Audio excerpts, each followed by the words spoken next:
말씀 읽겠습니다. 형제 자매 여러분, 내가 여러분에게 밝혀드립니다. 내가 전한 복음은 사람에게서 비롯된 것이 아닙니다. 그 복음은 내가 사람에게 받은 것도 아니고 배운 것도 아니요 예수 그리스도의 나타나심으로 받은 것입니다. 내가 전에 유대교에 있을 적에 한 행위가 어떠하였는가를 여러분이 이미 들을 줄 압니다.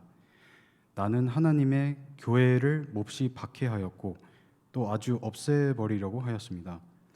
나는 내 동족 가운데서 나와 나이가 같은 또래의 많은 사람보다 유대교 신앙에 앞서 있었으며 내 조상들의 전통을 지키는 일에도 훨씬 더 열성이었습니다. 그러나 나를 모태로부터 따로 세우시고 은혜로 불러주신 하나님께서 그 아들을 이방 사람에게 전하게 하시려고 그를 나에게 기끼어 나타내 보이셨습니다. 그때 나는 사람들과 의논하지 않았고 또 나보다 먼저 사도가 된 사람들을 만나려고 예루살렘으로 올라가지도 않았습니다. 나는 곧바로 아라비아로 갔다가 다마스커스로 되돌아갔습니다. 3년 뒤에 나는 게바를 만나려고 예루살렘으로 올라갔습니다. 나는 그와 함께 보름 동안을 지냈습니다. 그러나 나는 주님의 동생 야고보 밖에는 사도들 가운데 아무도 만나지 않았습니다. 내가 여러분에게 쓰는 이 말은 하나님 앞에 맹세코 거짓말이 아닙니다. 그 뒤에 나는 시리아와 길기아 지방으로 갔습니다. 그래서 나는 유대 지방에 있는 그리스도의 교회들에게는 얼굴이 알려지지 있지 않았습니다. 그들은 다만 전에 우리를 박해하던 그 사람이 지금은 그가 전에 없애버리려고 하던 그 믿음을 전한다 하는 소문을 들을 따름이었습니다. 그래서 그들은 나를 두고 하나님께 줄 곳 영광을 돌렸습니다. 하나님의 말씀입니다.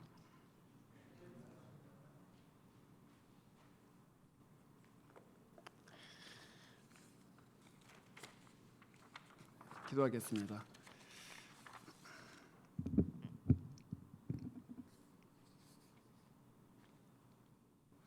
전능하신 하나님 아버지, 하나님의 진리가 너무나도 깊고 또 풍성한데 우리의 생각 또 우리의 이해로는 다 헤아릴 수 없고 또 다 이해할 수도 없고 헤아릴 수 없는 것을 하나님 앞에 고백합니다. 주님, 우리는 천박하고 또 우리가 이해하고 또 헤아리기는 또 그 안으로 들어가기에는 너무나도 연약하고 또 부족합니다. 주님이 우리에게 오늘 이 말씀에서 드러내신 것처럼 우리 마음에 하나님의 진리 또 복음의 말씀을 온전히 계시해 주시고 그래서 주님의 말씀을 듣고 이해하며 또한 살아계신 하나님 앞으로 나아갈 수 있도록 주님 자신을 저희들에게 드러내 주시옵소서. 우리 주 예수 그리스도 이름으로 기도합니다. 아멘. 바울이 오늘 자기가 전한 복음이 사람한테 배운 것이 아니다. 이제 그렇게 얘기하면서 하나님께서 나에게 계시로 보여주신 것, 그것으로부터 이 복음이 왔다라고 얘기합니다.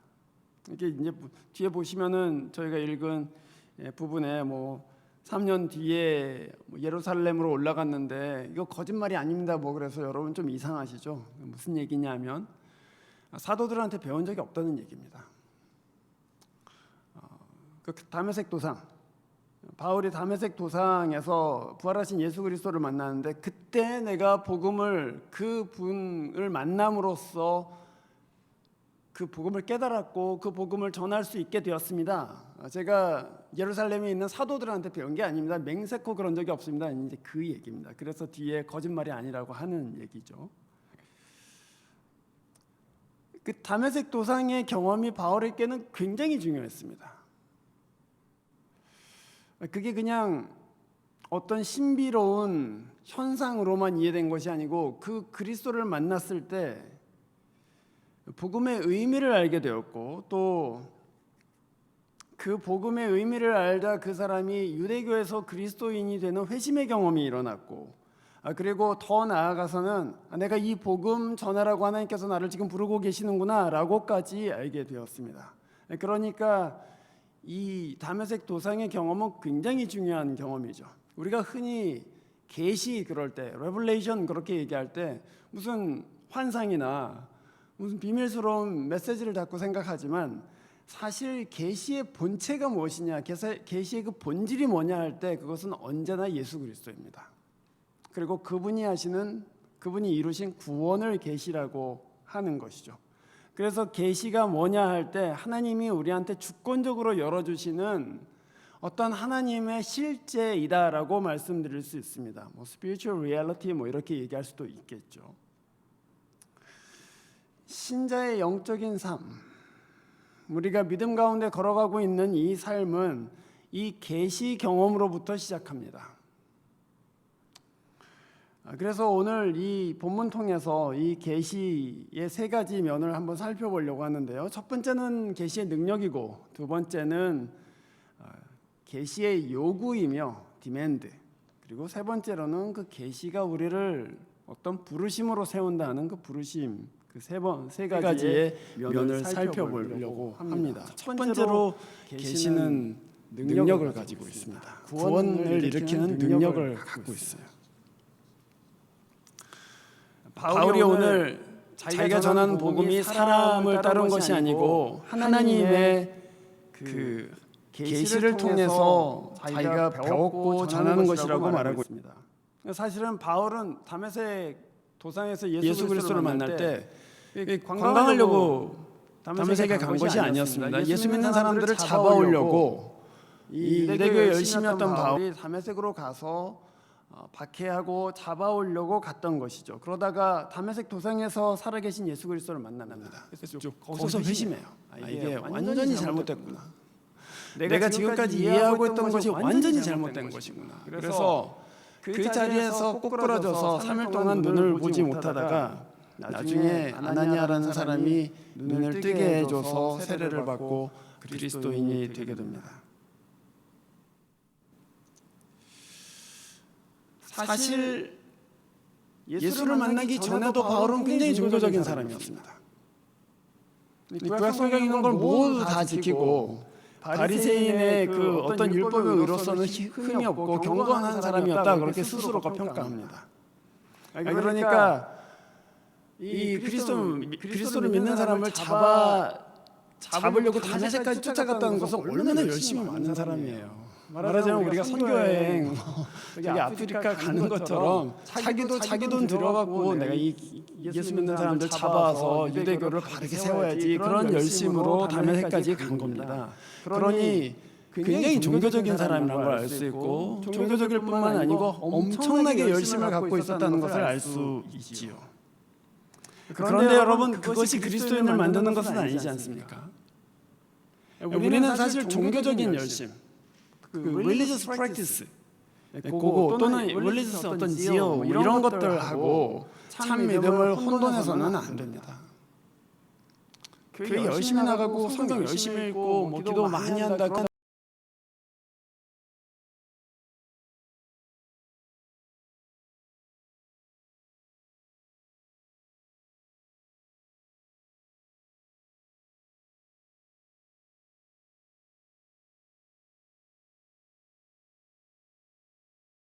복음을 설명하고 가르칩니다. 그래서 그걸 듣죠. 그리고 그 내용을 믿어요. 그런데 복음의 내용을 믿는 거하고 그 복음이 지시하고 있는 그리스도를 만나는 거하고는 다른 문제입니다. 사실은 복음을 들었다면, 그래서 그 복음을 이해했다면, 이 복음은 그리스도에 대한 소식이구나. 그리스도가 하나님께서 그리스도를 통해서 우리 안에 이루신 구원에 대한 소식이구나. 그래서 그 말의 의미를 이해할 뿐만 아니라 그 말이 지시하고 있는 실제이신, 그 리얼리티이신 그리스도께로 나아가야 되는 것이죠. 복음의 말이 우리를 구원하는 것이 아니고 복음이 지시하고 있는 그 그리스도께서 우리를 구원하시기 때문입니다.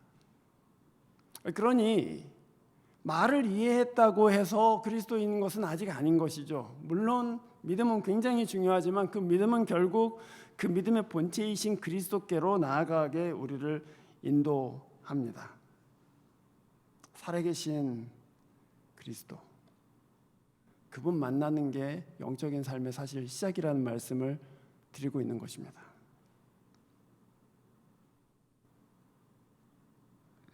바울이 전도자가 되는 엄청난 경험, 자기가 박해했던 사람들을 형제로 인정하고 자기가 죽어도 마땅하다고 생각한 그리스도를 내 주님으로 모시고 내가 죽어도 좋다 하고 삶의 방향이 바뀐 것은 이 복음의 말을 믿었기 때문이 아닙니다. 이 복음으로 인해서 그 복음이 지시하고 있는 그리스도를 만났기 때문이죠. 그래서 오늘 바울은 본문 12절과 16절에 두 번이나 그리스도가 나에게 나타나셨다 이렇게 얘기합니다. 12절에서는 이 복음이 내가 사람에게서 받은 것도 아니고 배운 것도 아니며 예수 그리스도의 나타나심으로 받았다 이렇게 얘기했어요. 나타나셨다는 것이 이렇게 계시라는 말입니다. 계시되었다. 이 다메섹 도상에서 일어난 일을 얘기하는 것이죠. 그런데 16절은 약간 틀려요. 16절에서는 그 아들을 이방 사람에게 전하게 하시려고 그를 나에게 기꺼이 나타내 보이셨습니다. 그렇게 얘기했습니다. 나에게 이렇게 얘기했는데 사실 원문으로 보면은 in me 이렇게 돼 있어요. 그러니까 to me 이렇게 읽기보다는 in me라고 읽어야 되는 것이 맞는데 내 안에 그리스도를 드러내셨다 이렇게 얘기합니다. 그러니까 제가 이해하기에는 12절 말씀은 다메섹에서 내 외적으로 나타나신 그 부활하신 그리스도를 만난 경험을 얘기하고 16절은 내 안에 살아계시는 그리스도, 내 안에 내주하시는 그분과 교제하는 것을 의미한다고 저는 그렇게 이해합니다. 그 두 가지 경험을 통해서 바울은 복음이 무엇인지를 분명하게 이해하게 됩니다. 그러니 여러분, 이 계시가 우리 마음대로 일으킬 수 있는 것이 아니죠. 이 계시는 하나님께서만 주권적으로 우리에게 주실 수 있고 또 여실 수 있는 것입니다. 그러니 이게 지금 복음을 이해하는 것으로는 아직 다 간 게 아니라고요. 그러니까 이 복음을 듣고 이 복음의 내용이신 그리스도께로 나아가야 된다고요. 그러면 그때는 우리가 기도할 수밖에 없는 거예요, 사실은. 주님이 드러내 주셔야지만 그리스도를 만나고 또한 믿을 수 있기 때문이죠. 계시가 전적으로 하나님의 주권에 달려 있다면 신자가 할 수 있는 일은 기도하는 일밖에는 없습니다. 그것을 사모하고 하나님께 그것을 구하는 일밖에는 없는 것이죠. 그래서 그리스도께서 말씀하시는 곳으로 나아가는 것이 맞아요. 또 그리스도를 예배하는 곳에 있는 것이 맞습니다. 또한 그리스도를 부르는 자리, 하나님을 부르는 자리인 기도의 자리에 있는 것이 맞아요. 거기에서 하나님이 자기 자신을 드러내시기 때문이죠. 이 자리에 앉아 계신 여러분, 지금 주일날 이 시간 지금 12시 47분에 여기 왜 앉아 계시겠습니까? 여기에 앉아 있다는 이유 것 자체가 사실은 하나님께서 여러분을 이 자리로 인도하셨다는 것입니다. 하나님이 여기에 나를 어떤 여러 가지 경로를 통해서 이곳에 오게 하시고 또한 여기서 하나님의 말씀을 듣게 하셨다. 그렇다면 여러분에게 이미 하나님께서 계시하시기로 마음을 정하신 것입니다. 계속 기도하는 것이죠. 하나님이 내게 점점 더 그리스도를 분명하게 드러내시도록 기도하는 것입니다. 여러분 자신을 위해서 기도할 뿐만 아니라 또한 우리 자녀들, 또 우리 가족들, 친구들 위해서도 기도해야 되는 것이죠. 아까 말씀드렸다시피 종교적인 어떤 프랙티스를 하고 있다고 예수 믿나 보다 이렇게 생각할 수는 없는 것입니다. 예수를 만나기 전까지는 그 내면의 변화가 일어나지 않기 때문이죠. 5세기에 살았던 그 교부 철치 파더 중에 어거스틴이라는 사람이 있습니다. 여러분이 아마 어거스틴은 잘 모르셔도 어거스틴의 어머니인 모니카 얘기는 들어보셨을 텐데, 어거스틴은 똑똑했지만 19살 때 대학에 공부하러 가서 여자친구랑 아이를 가졌습니다. 그래서 19살, 20살 때 아이를 낳았어요. 그리고서 그 아이의 이름을 아데오다투스, 하나님이 주셨다 이렇게 이름을 지었습니다. 사생아인데 하나님이 주셨다 그러고 이름을 지었어요. 그리고 공부를 꽤 잘했는데, 그리고 커리어가 아주 창창한 청년이었는데 마니교를 믿게 됐습니다. 그 어머니 이름이 모니카인데 북아프리카 사람이죠. 그리고 그 보르보르족입니다. 그러니까 진짜 그 북아프리카 말하자면 현지인 여자하고 로마 사람 사이에서 낳은 사람이 어거스틴인데, 이 어머니가 예수를 아주 열심히 믿는 분이었습니다. 기도하는 거예요. 자기는 북아프리카에 있으면서 막 그 밀라노, 로마 이런 데로 돌아다니고 있는 자기 아들, 지금 잘 나가고 있는 자기 아들을 위해서 눈물로 기도하는 것입니다. 자기 그 교회 목사님한테 우리 아들 한 번만 만나달라고 그러고 막 졸랐어요. 자기 아들이 뭐 좀 오면은 그래도 한 번이라도 만났으면 좋겠다 그러고 막 졸랐는데, 하도 졸르니까 이 그 목사님이 약간 귀찮았는지 그 어머니한테 그렇게 얘기했다는 것이죠. 눈물로 기도한 아들은 망하는 법이 없습니다. 이렇게 기도했다는 거예요. 이렇게 얘기했다는 거예요. 눈물로 기도한 아이는 망하는 법이 없습니다. 그래서 결국에는 어거스틴이 30살이 넘어서 극적인 회심을 하고 예수를 믿게 됩니다. 그러고 나서 서방 기독교의 토대를 세운 사람이 되죠. 어머니의 간절한 기도, 그 기도가 하나님이 일하시는데 도움이 되지 않았다고 말할 사람이 있을까요? 북아프리카 저 구석지에서 엄마가 눈물을 흘리면서 아들을 위해서 기도하는데, 긍휼이 많으신 아버지 하나님께서 하늘에서 그것을 들으시면서 그건 됐고 이렇게 말할 수는 없는 것이죠. 우는구나, 자녀들을 위해서 저렇게 절절하게 울면서 기도하는구나, 그래서 하나님께서 역사하시는 것이죠. 여러분, 우리가 보통 자녀들이 잘 산다 할 때 무엇을 의미합니까? 공부 잘하는 거 의미하죠. 또 건강한 거 의미하고, 그리고 좋은 학교에 들어가고 좋은 직장에 들어가고 좋은 사람 만나는 것, 그걸 잘 산다고 얘기합니다. 그런데 어거스틴 잘 살고 있었어요. 건강한 아이도 낳고, 그 여자도 괜찮은 여자였습니다. 나중에 수녀가 됐지만. 그런데 모니카는 어거스틴 안에 하나님을 만난 경험이 없기 때문에 그것 때문에 절절히 기도하는 것이죠. 우리 역시 그렇게 기도해야 되지 않겠습니까? 속으면 안 되지 않겠습니까? 그냥 종교적으로 어떤 프랙티스를 하고 있다고, 또는 학교에서 잘 지내고 있다고, 또는 건강하다고 해서 그냥 잘 살고 있는 것은 아니지 않습니까? 이 아이가 예수를 만나서 그 안으로부터 바뀌어서 돌아오기까지는 누군가의 기도가 반드시 필요한 것이죠.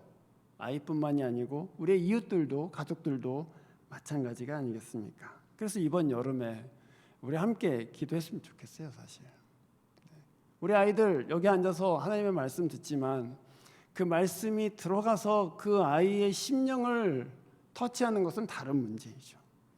그 아이가 예수를 만나서 살아계신 하나님을 아는 것은 전혀 다른 문제입니다. 그래서 우리는 같이 진지하게 기도하고자 하는 것입니다.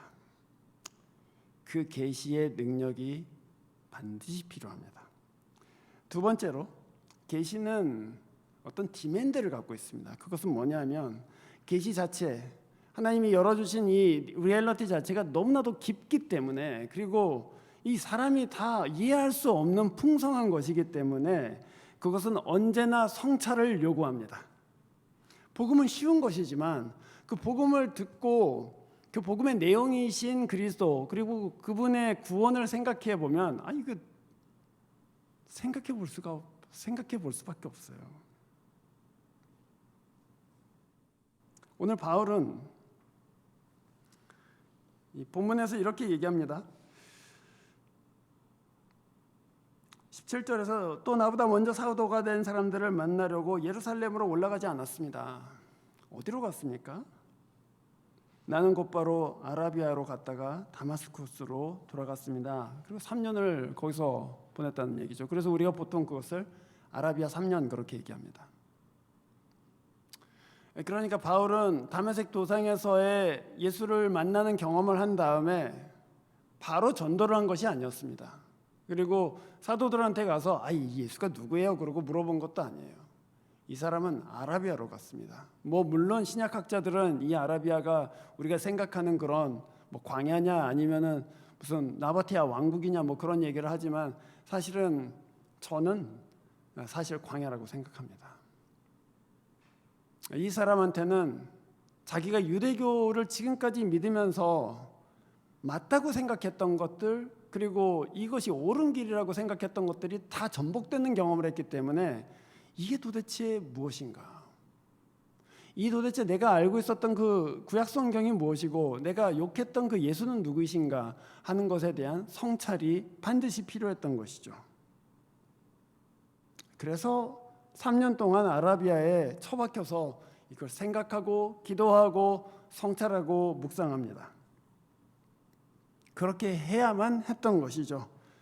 그 사람 스스로는 구약 성경의 정통한 유대인이었지만 그 계시를 통해서 구약 성경을 다시 새롭게 보기 시작합니다. 그뿐이 아니죠. 성경만 새롭게 본 것이 아니고 그 계시를 통해서 자기 인생을 새롭게 보기 시작합니다. 그게 중요합니다. 구약 성경을 새롭게 이해합니다. 전에는 십자가는 이 저주의 상징이다 이렇게 생각했습니다. 나무에 달린 자마다 저주를 받은 자라고 구약 성경에 기록되어 있으니 나무에 달린 그리스도야말로 하나님께 저주받은 사람 아니냐, 그러니 그 사람을 하나님으로 믿는 것은 말이 안 된다라고 생각한 것이죠. 또한 율법을 어기는 자는 다 죽어야 마땅하다라고 생각했습니다. 그래서 그리스도인들이 율법을 어기려고 하니 할례도 받을 필요가 없다 이러니 쫓아가서는 잡아오는 것이죠. 그런데 그리스도를 만나고 보니 그 나무에 달린 저주받은 자가 바로 우리를 대신해서 죽었다는 것을 이해하게 됩니다. 너무나도 기가 막힌 사건이죠. 내가 죽이려고 내가 박해했던 그 사람이 사실은 나를 위해서 죽은 사람이었다. 그리고 율법을 깨뜨린다고 생각했는데 사실은 그가 율법을 온전하게 이룬 분이라는 것을 이해하게 됩니다. 그러면서 자기의 세계가 완전히 바뀌는 거예요. 자기의 길도 바뀌고 자기가 맞다고 생각한 것도 바뀌게 됩니다. 그래서 사람이 바뀌는 거예요. 생각이 완전히 바뀌기 때문에. 복음이 믿음으로 인해서 우리에게 들어오지만 그 복음은 반드시 성찰이 필요한 것이죠. 제가 말씀드린 대로 그것은 복음은 성경을 보는 방식만 변화시킨 것이 아니고 자기 인생을 보는 방식도 변화시킵니다. 오늘 본문 15절에서는 바울이 이렇게 얘기하죠. 그러나 나를 모태로부터 따로 세우시고 은혜로 불러주신 하나님께서 그 아들을 이방 사람에게 나타나게 하시려고 나에게 그리스도를 드러내셨다 이렇게 얘기해요. 이 무슨 얘기죠? 모태로부터 나를 따로 세우셨다. 이게 happen to be, 이렇게 내가 다메섹에서 어쩌다가 하나님을 만난 것이 아니고 내가 태어나기도 전에 하나님께서는 이 일을 다 작정하고 계셨다. 내가 불순종하여서 유대교에 막 열심을 내고 예수 믿는 사람들 막 가서 막해하고 그런 것까지도 하나님께서 용납하시면서 내 인생 전체를 계획하고 계셨다 그 얘기입니다. 하나님이 나를 이방 사람들에게 복음 전하는 자로 만들기 위해서 이 모든 과정들을 사용하셨다는 것을 깨닫습니다. 그러니 하나님이 정하신 때가 있구나. 또 하나님이 내 인생에 대해서 어떤 계획과 목적을 또는 부르심을 갖고 계시는구나 하는 것을 이해하기 시작해요. 여러분, 그래야지 바뀌는 거예요. 그냥 내 입술의 고백으로 바뀌는 것이 아니에요. 내가 그 예수 그리스도로 인해서 내가 성경을 보는 방식 자체가 바뀌기 시작하고, 그리고 그분을 만나서 내 인생이 하나님의 손에 붙들려 있다는 것, 그리고 하나님이 때때로 내 인생에 개입하셔서 자기의 목적을 이루고 계시다는 것을 이해할 때에만 자기 인생이 바뀌는 거예요. 안 그러면 나는 그냥 내 관성대로 살아가는 것이죠. 하나님은 놔두기도 하시고 죄를 짓고 있는데 하나님께 불순종하고 있는데 그것을 오랫동안 놔두시기도 하시고 또 번개같이 내 삶에 들어오셔서 내 허리를 꺾으시고 내 눈을 열어주시고 그래서 예수 그리스도를 보게 해주시기도 하시죠. 그걸 통해서 내 인생은 하나님께서 의도하고 계획하고 계시는구나 하는 것을 깨닫게 돼요. 그래야 바뀌는 거예요. 하나님 앞에 제가 제 인생 드리겠습니다. 이 성찰이 반드시 필요합니다. 그리고 그것이 계시가 요구하는 것이죠. 우리 사실 관성으로 살기 쉽잖아요. 우리가 어떤 삶의 그 방식들이 있단 말이에요. 내가 살아온 방식도 있고 내가 말하는 방식도 있고 내가 사람들을 대하는 방식도 있습니다. 그것이 수십 년을 굳어져 있어요.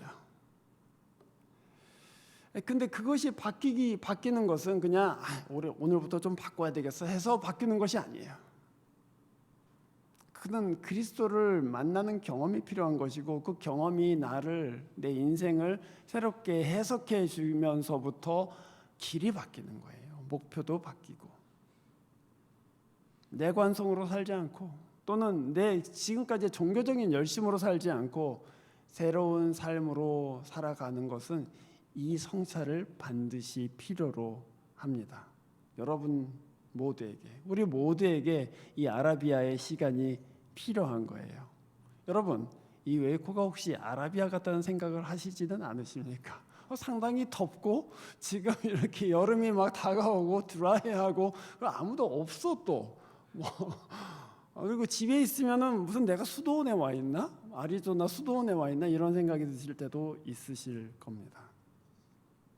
이 여름은 우리에게는 좀 생각하고 성찰하고 또 그 그리스도 우리 인생에 들어오신 그 분에 대해서 깊이 성찰하는 시간이 반드시 필요한 시간인 줄로 저는 그렇게 믿습니다. 그러니 여러분 시간을 좀 내십시오.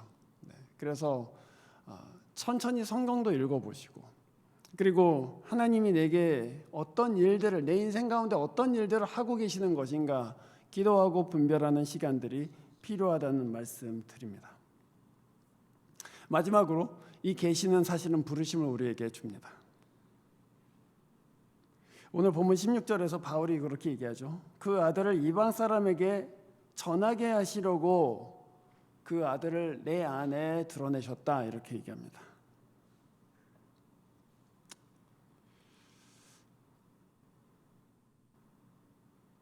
아까 제가 말씀드린 대로 계시를 우리가 마음대로 일으킬 수가 없습니다. 그러니까 그리스도가 나타나는 것, 그리스도가 우리 가운데 스스로를 드러내시는 것은 온전히 하나님 주권에 달려 있습니다. 그런데 바울은 지금 그 그리스도를 우리 다 사실 부활하신 그리스도를 실제로 본 사람은 없잖아요. 우리 밖에서 본 사람은 아무도 없어요. 우리 안에서 계시는 그리스도를 경험하고는 있지만 우리 밖에서 본 사람들은 사도밖에 없어요, 사실은. 그래서 사도인 거예요. 부활하신 그리스도를 눈으로 본 사람들이 사도입니다. 바울은 사도로 택정함을 받았다는 얘기입니다. 그 그리스도를 봤어요. 그러니까 그 말은 무슨 얘기냐면 나는 하나님의 엄청난 특권을 지금 누리고 있는 것이구나 하는 것을 알게 됩니다. 다른 사람들은 못 보는데, 다른 사람들은 경험하지 못했는데 나는 그리스도가 내 안에 살고 계시는 걸 안다면 거기에는 부르심이 있는 거예요. 거기엔 부르심이 있습니다.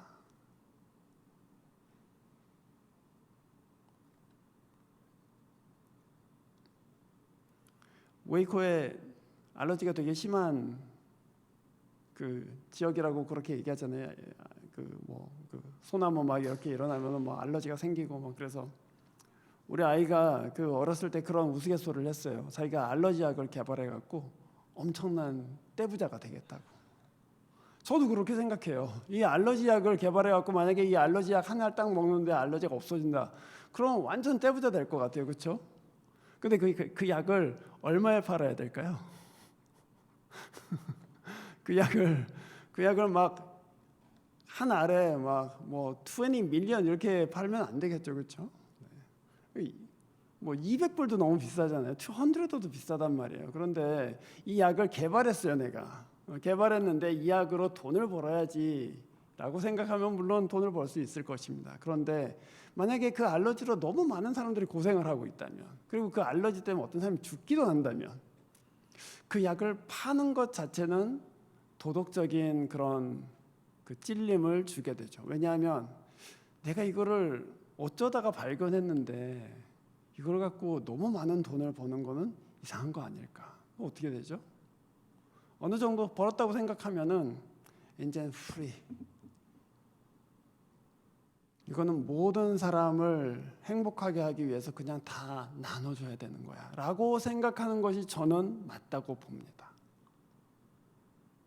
그리스도가 빛이시잖아요. 이 세상의 빛이 어둠 속에 있는 나에게 들어왔습니다. 그리고 나는 이분이 빛이시라는 걸 알아요. 그럼 그 빛을 꽁꽁 가둬놓고 나만 보고 살아야지, 이렇게 할 수는 없어요. 그가 내 기쁨이 되시고, 그가 내 자랑이 되시고, 그가 내 인생에 평화를 주시고 내게 힘이 되시는 분이시라면, 이 자랑이 되시는 그리스도 누구에겐가도 힘이 될 텐데, 누구에겐가도 위로가 될 텐데 해서 나눌 수밖에 없는 것이죠. 바울 지금 그 얘기를 하고 있는 것입니다. 나 이렇게 그리스도 박해했던 사람인데 그리스도께서는 나에게 자기 자신을 드러내셨으니 나는 빚진 사람입니다. 그 얘기예요. 그리스도는 등불과 같습니다. 그 그리스도는 숨겨질 수 없어요. 그 그리스도는, 그 등불이신 그리스도는 들어 올려져야 마땅한 것이죠. 그러니 여러분, 여러분의 삶 가운데 그 그리스도가 들어오셨다면, 그래서 그 그리스도가 여러분에게 평화를 주시고 또 안식을 주시고 위로를 주셨다면 그 그리스도를 들어 올리십시오. 누구에겐가는 위로가 되시도록, 누구에겐가는 평화를 주시도록 그 그리스도를 여러분 삶 가운데 들어 올리십시오. 그럼 어떻게 됩니까? 오늘 본문 맨 마지막에 이렇게 돼 있죠. 23절에 그들은 다만 전에 우리를 박해하던 그 사람이 지금은 우리가 전에 없애버리려 하던 그 믿음을 전한다. 박해자였다가 전도자로 바뀌었다 하는 소문을 듣고서는 24절 하나님께 영광을 돌렸습니다. 이거 하나님이 하신 일이구나.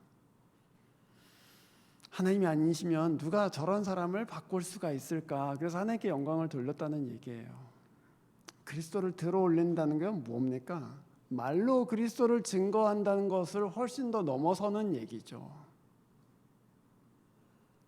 저 사람 보니 예전에는 그렇게 험하게 말하고 그렇게 무정하더니 예수 믿고 따뜻해졌네. 예전에는 그렇게 거칠고 그렇게 쌀쌀 맞더니 예수 믿고 눈물도 많아지고 또 마음도 따뜻한 사람 되었네. 정말 하나님이 살아계시긴 하나보다. 그게 들어올리는 것이죠.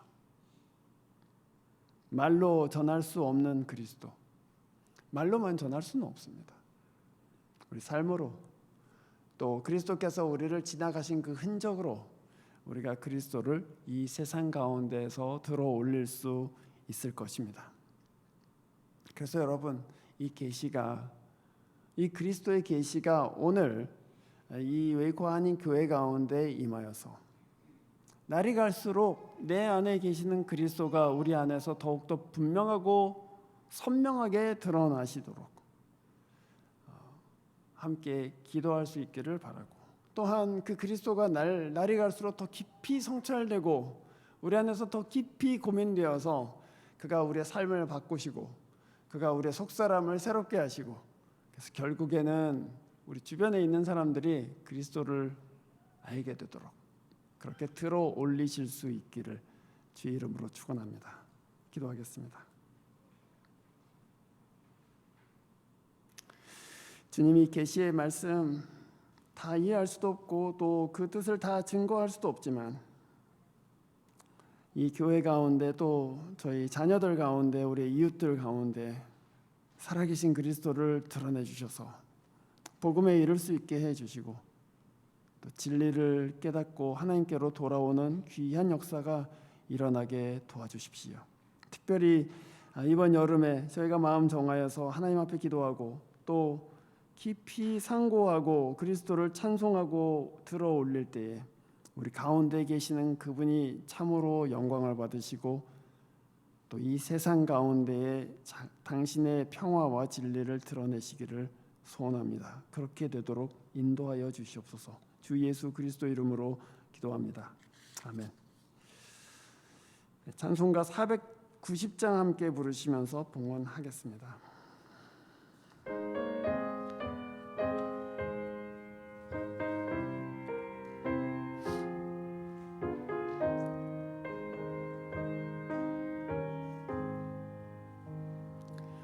주여 지난 밤 내 꿈에 배었으니 그 꿈 이루어 주옵소서. 밤과 아침에 계시로 보여주사 항상 은혜를 주옵소서. 나의 놀라운 꿈 정령남이 끼는 장차 그 은혜 받을 표니 나의 놀라운 꿈 정령 이루어져 주님 얼굴을 외우리라. 마음 괴롭고 아파서 낙심될 때 내게 소망을 주셨으며 내가 영광의 주님을 바라보니 앞길 환하게 보이도다. 나의 놀라운 꿈 정령남이 끼는 장차 그 은혜 받을 표니 나의 놀라운 꿈 정령 이루어져 주님 얼굴을 배우리라. 세상 풍조는 나날이 변하여도 나는 내 믿음 지키리니 인생 살다가 죽음이 꿈 같으나 오직 내 꿈은 참되리라. 나의 놀라운 꿈 정령남이 끼는 장차 그 은혜 받을 표니 나의 놀라운 꿈 정령 이루어져 주님 얼굴을 배우리라. 기도하겠습니다. 주님, 저희들에게 주신 것들을 따로 구별하여서 주님께 여러 가지 제목으로 드립니다. 하나님께서 저희 인생을 붙들고 계시는 분이시며 또한 지탱하고 계시는 분이심을 고백합니다. 예물과 함께 저희 자신도 하나님 나라와 그 영광 위에서 사용하여 주시옵소서. 하나님께서 여러분 마음에 생명 되신 그리스도를 날마다 새롭게 나타내 주시기를, 주 예수께서 여러분이 복음을 깊이 깨닫고 그 심령으로부터 새롭게 되게 해 주시기를, 또한 거룩하신 성령께서 여러분 삶 가운데 그리스도의 찬란한 영광 드러나게 해 주시기를 간절히 축원하옵나이다. 아멘.